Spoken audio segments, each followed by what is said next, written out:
Well, this year's Women's Football World Cup broke TV viewing records, especially the close final between England and Spain. Spain were crowned champions, but their victory was quickly eclipsed by events away from the game. Sports commentator Paul Scott looks back at the sporting year and at what's to come in 2024 with Robin Dwyer.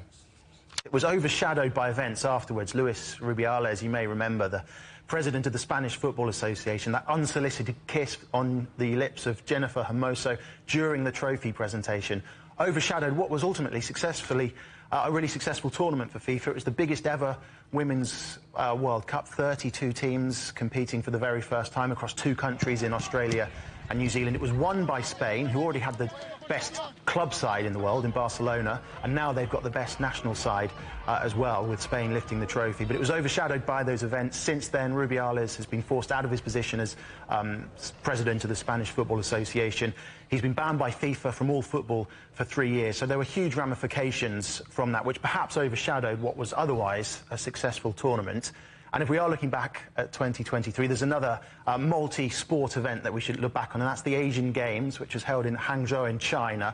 The 19th edition of the Games, 12,000 athletes competing from 45 different countries. It's kind of Asia's version of the Olympics, if you like, and China winning the medals table. 201 gold medals, way clear of Japan in second place.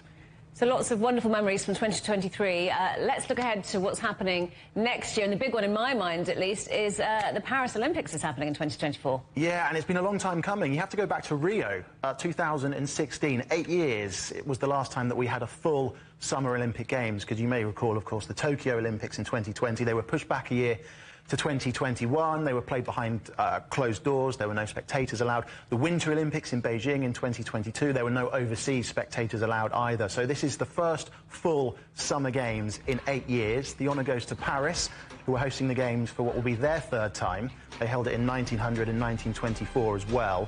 They become only the 2nd city behind London to host the Games 3 times. So that's something for the world to look forward to, the Olympic family, to finally have a full Summer Games. And staying in Europe, you've got the European Football Championship taking place next year in Germany. It'll be the first time it's been held in a single country since France in 2016. The 2020 tournament was played all across Europe, from Azerbaijan to England and everywhere in between. The host, Germany, bad preparation for them. Hansi Flick, their coach, sacked in September. Julian Nagelsmann will be in charge. But amongst the favourites, possibly England. Their final tournament, possibly, for manager Gareth Southgate. Can they go one step further than they did in 2020 when they lost the final on penalties to Italy at Wembley? England fans will be certainly hoping they can. Don't mention the final, Paul. Nobody wants to think about that. Any breakout stars that you can think of that we can keep an eye out for next year?